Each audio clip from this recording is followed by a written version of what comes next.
Hello lovelies and welcome back to my channel. Welcome if you're new. My name is Julie. As you can see, I am once again all dressed up and looking like I am the best student out there. And the main reason is because today we are going to talk about something that I was born to do. Today we are going to talk about classics. You've definitely seen it in the title, you know what we're going to talk about. We're going to talk about my favorite classics. I'm going to try and convince you to read them if you haven't yet. These are one of the most famous classics of all time. You have to read them, you have to, okay? And I'm going to try and convince you that these are great and these are not boring. That's my task for today. If you didn't know, which I mean, you might not know because I haven't talked about it, but I studied classics actually in school, in college. I studied specifically French classics, which is the main reason why there are going to be a lot of French classics out there. I'm sorry, okay, that's the main books that I've read. The other books that I read who were not French were not for college, they were just my personal readings. That's a disclaimer, I'm sorry. Also, these books are all in French because I used to read my classics in French. I mean, obviously I'm not gonna read Tolstoy in Russian. I'm sorry, I did not speak Russian. That's a shame, I know, but there are a few English classics that I haven't read in English, but I plan on reading them in English now that I only read in English. Let's just dive right into this video. I have a lot of notes, as you can see. I don't want to miss anything. So let's just dive into it right away. Oh yeah, I'm gonna pick this one. I'm trying to look at the English name on the internet, but this first book is Sentimental by Flaubert. This is my favorite book of all time, let's just be real. This is a masterpiece. You have to read this one, you definitely have to read it. It was published in 1869. It's quite of an old boy here. This book is about Frederick Moreau. It follows the life of Frederick Moreau, and this character is very funny and special because he has no ambition. You can see that Flaubert has a very judgmental writing in this. The words he uses, how he builds his sentences, all of that is just very judgmental, and it's really funny to read, honestly. It is in France. It's specifically during the Revolution of 1848. So this is the end of the monarchy. It's just nothing happens in his life. Well, things happen in his life, but he is really spectator of his life and not an actor of it.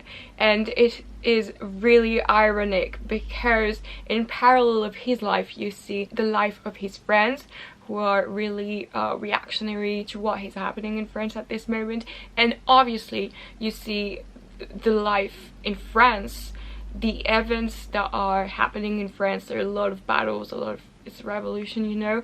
A lot happens all around him, and then there is him in his bubble trying to live his life like nothing is happening and trying to seduce this woman. And he actually finds ambition in this woman because she tells him to have ambition. And this is the only moment in this book that he finds himself having ambition. It doesn't last at all. What I love about this book is, well, the writing. So if you speak French, you should definitely read it in French. The writing is absolutely amazing. I do not know what the translation looks like, if it really translates the beautiful writing of Flaubert or no. His writing is absolutely amazing, and I love that this book is a circle. It ends with the beginning. In the beginning they talk about an event that happened years ago, and in the end the event is explained. I'm sorry, but the satisfaction it gives me. Let's just stay with the French classic with the Red and the Black by Stendhal. I saw that there were a few translations for the title, and maybe you just said Rouge and Noir. I don't know, because I've seen quite a few things, but let's just say the Red and the Black, literal translation of the title. So this book is also a masterpiece. I mean, these are my favorite classics. Obviously I'm just gonna say it's a masterpiece all the time. I feel like all the French classics especially, gosh, I can't say this word today, especially, are not full of action, you know. It's just really, it's just telling a story, but it's in the way they tell the story, and in this case it's in the way it tells the story of an entire generation, and it is a generation of 1830. This book was published in 1830. 1830 is a really important date because it's the revolution of 1830 when France goes back into monarchy. Let me just give you a little historical context because I cannot explain this book if I do not tell you what is happening in France. This book is about disillusion, and especially disillusion of an entire generation. and it is the romantic generation. If you don't know, French romantics are romantics because of a specific reason, and that is the disillusion that happened. They were born usually at the beginning of the century when Napoleon was in all his glory. All the Napoleonic battles, they were full of amazing stories on the battlefield. Soldiers who came back home with just applause and glory. And this generation grew up, wanted to be glorious, and the way to be glorious at this time was to be a soldier for Napoleon, to go in the battles and to fight for their country. Problem is, in 1830, so usually when these people started to be young adults, well, the revolution happened and they went back into a monarchy. And under this monarchy, the way to be glorious was in religion. So not as glorious as the battle, you know. It was how this disillusion was installed and how romanticism was kind of born in France. So this book is one of the most famous romantic novel of all time because it is all about this Julien Sorel, who is dreaming about the Napoleonian glory, about the battles. He wants to go on the field, he wants to fight. And what does society tell him? That no, it's over, you do not fight. You will go in a church and you will become a cleric. Definitely not what he was dreaming about. So Julien Sorel is really full of anger. He is more than ambitious, he is too ambitious, you know, and it is what brings him to his end because it's too much. I feel like Julien Sorel represents this generation of delusional man who just wanted to have these glorious stories to tell. And obviously there are two love stories in here. In the first part with Madame de Renal, he falls in love with her, and in the second part with Mathilde Lamour, when he's in Paris. So these two love stories are quite nice to read. I personally prefer Mathilde Lamour. You should definitely read this book if you love romanticism. This is my favorite period. That's it for the red and the black. Let's just stay with the Napoleon glory and all of that, and let's talk about these two masterpieces that are War and Peace by Tolstoy. These are huge books. I feel like the second book is a bit less amazing. It's like near the middle of it. It's just philosophical conversation and all of that, so not really amazing. If you want all the action, it's in the first book. But these two books are absolutely amazing. Still Napoleon, he's always here. These books were published in 1869. This is Russian, if you didn't know Tolstoy is Russian. This was written in Russian. There were a little bit of French here and there in this book. This book is about the impact of the French invasion of Russia on a few aristocratic Russian family. So there are a lot of historical events in here. I feel like Tolstoy's writing is absolutely insane. The way he describes the battles is just so intense, and it feels like here and here. Really, it's just amazing. If you love a good action book, I feel like I'm selling you the next Marvel. You have to go and see it. The way these battles are retold is amazing, and it is quite exact. Obviously there are a lot of historical events because it is the French invasion of Russia. He really retells these historical events in a very exact way. I mean, exact. I don't feel like it is untrue to the history, but it is in the Russian perspective, so it's a bit biased. So really, if you want to know a bit of historical things, well, just read these books. They are amazing. And obviously there is a plot to it. It follows a few aristocratic Russian families, so there are a few love stories. There are a few like oh my god moments.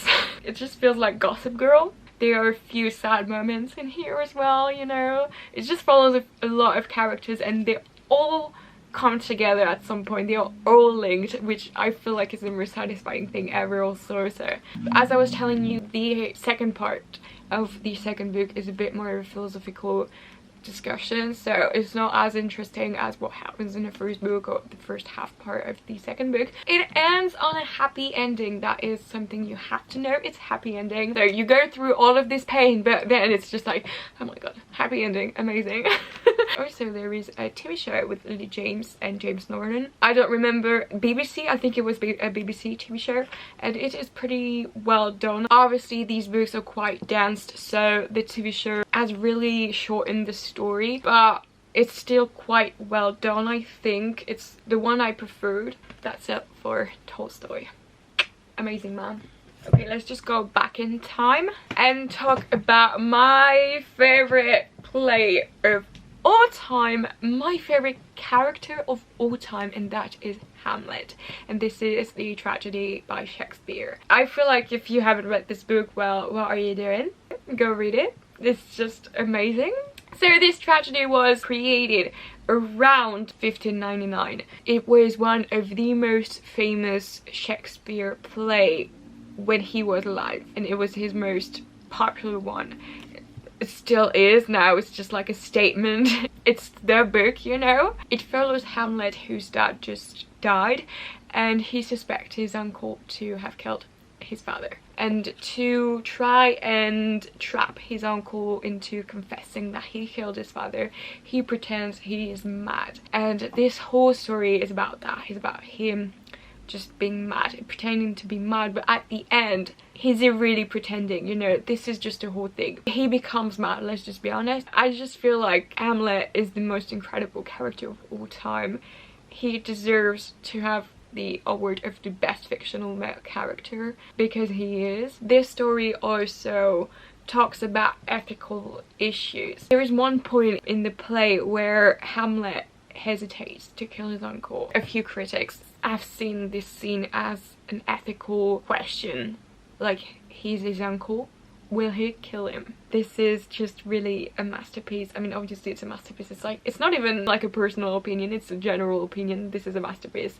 It's insane. There is a movie that was made around Ophelia, who is Hamlet's love interest in the play, and it was with Daisy Ridley and George Mackay, and it was really good. I mean, I absolutely adore George Mackay as Hamlet. I feel like he was doing it so well. He was amazing. He was amazing. I mean, this actor is amazing, right?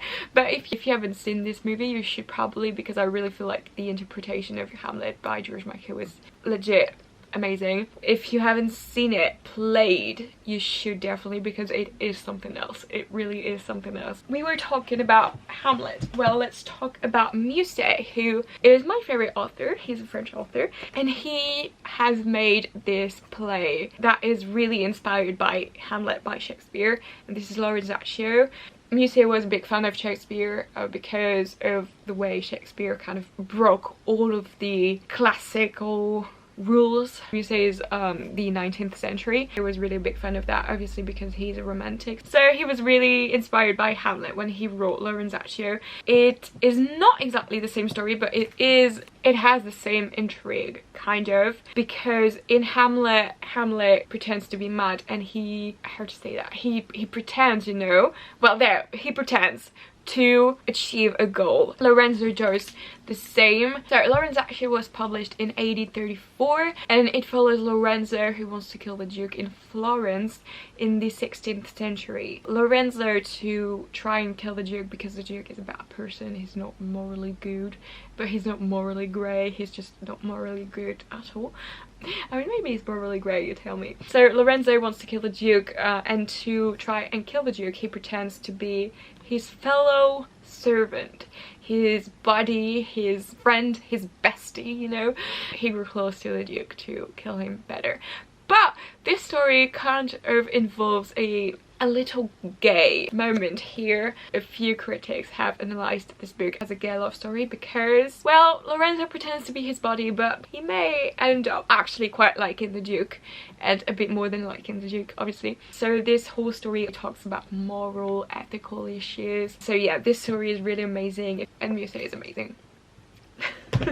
In a very not biased way.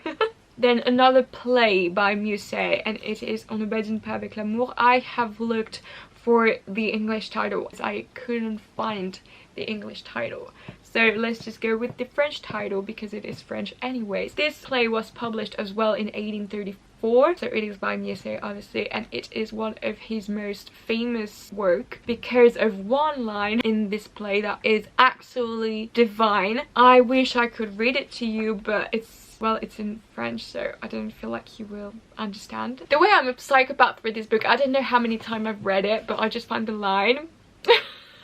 I just opened the book and I was like, oh, it's there, and it's just there. So it's just this whole part, this and this whole part of the book that is absolutely amazing. You say, well, he's a genius, but he was just really broken, you know, so it just shows in the line that Perdiccas says. This play is about Perdiccas and Camille, who are lovers.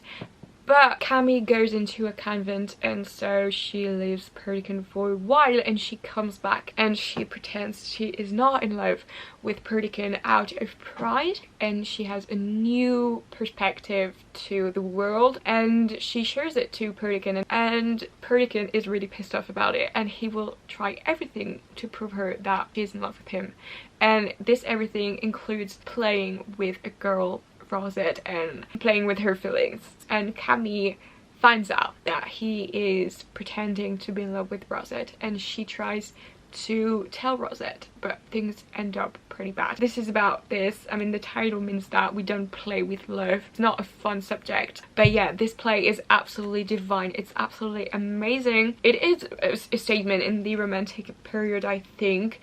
It's really representative of this period, and especially this line. As I was telling you, Musset was just a very broken author. He was dealing with a lot of problems like alcohol, opium. He had hallucinations. Yeah, he was kind of really not fine, and it shows in his works, like in any of his works, but especially in this one. Perdiccas might be a representation of the author. When he says that line, it's just Musset saying this to the world, that everybody's broken, would it be man or woman. But the most beautiful thing in this world is the union of these two broken things together, and the most beautiful thing in the world is love. So yeah, it's just amazing.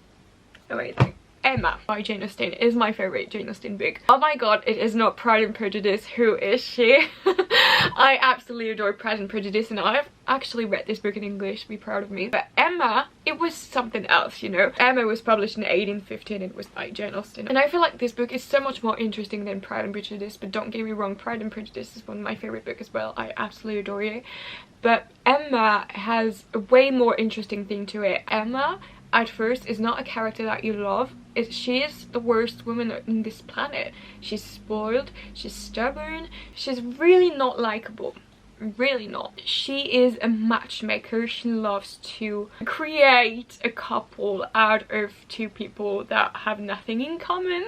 So she loves to play with love with other people, but she never sees love herself in front of her. And I love the love story in this. It was just so amazing. It's a really slow burn for Emma, but for Mr. Knightley, it's not a slow burn for him. He loves her since the beginning. He is so in love with her, and you know it. You know it. But for Emma, she does not see it. So she slowly sees it throughout the book, and she slowly becomes a likable character. There is a development to her that I think there's none for Elizabeth Bennet. I absolutely adore this book. It's delightful. It's really funny. It's not as serious as Pride and Prejudice. Then my last favorite classic. This one is a more recent one. It is The Reprieve by Jean-Paul Sartre. It was published in 1945, which is the end of World War II. I don't think I would recommend it to anyone because of the writing. I mean, the writing is the most interesting thing in this book. It is absolutely amazing, but it is made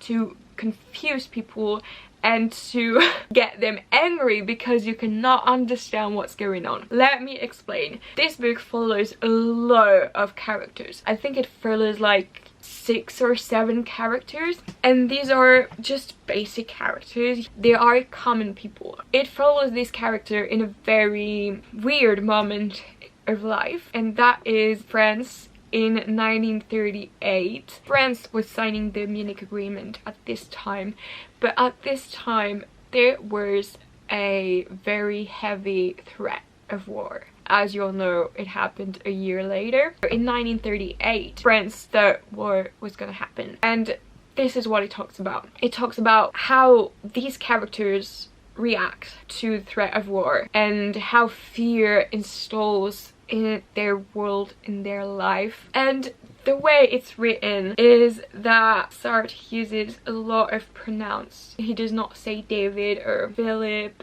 Jacqueline, Charles. No, he, her, she, and no. They're not a chapter for each character. It's just in the same paragraph, it goes from one character to another, and he does not tell you. He's just like, yeah, and he was doing that, and then he went to the harbor or whatever, and then you're kind of like, oh, but this character does not live near the sea. So then you kind of realize that it's not the character that he was talking about at first, but another character, and there was a transition. That is how it works in this book, which for me was the most beautiful thing on earth. For my dad was the most infuriating thing on earth. He absolutely hated it. So this is the main reason why I tell you that I would not recommend this book to anyone. It's like reading a poem. It's just absolutely amazing. He plays with French, you know, he just plays with it fully, and it is for a reason. Obviously it is because these individuals are not seen as important individuals, they are seen as the whole French people. So this is the main reason why he doesn't use a lot of names, he uses a lot of pronouns, because it's not he specifically, it's the he and the she that are represented by French people, and because this threat of war was feared by the entire French people. So this is why it's written this way, and why I feel like it's the most amazing and poetical thing ever. These were all the masterpiece that I want to talk about today. So I hope that this video made you want to read these masterpieces here. Just smelling them. Classics have a certain smell. But yeah, these were my favorite classics of all time. I hope that you liked this video. If you like it, don't forget to give it a thumbs up and to subscribe and hit that notification bell if you want to be notified when I upload a new video. If you've read any of these books, please let me know in the comments. I'm really curious to know if you liked them, if you did not, why you did not like them. But yeah, I hope that I did not bore you with my classics here. But yeah, well, I hope to see you very soon for another video, and until then, well, take care of yourself, have a good read, buy books, that's therapy, and well, just have fun, you know. See you!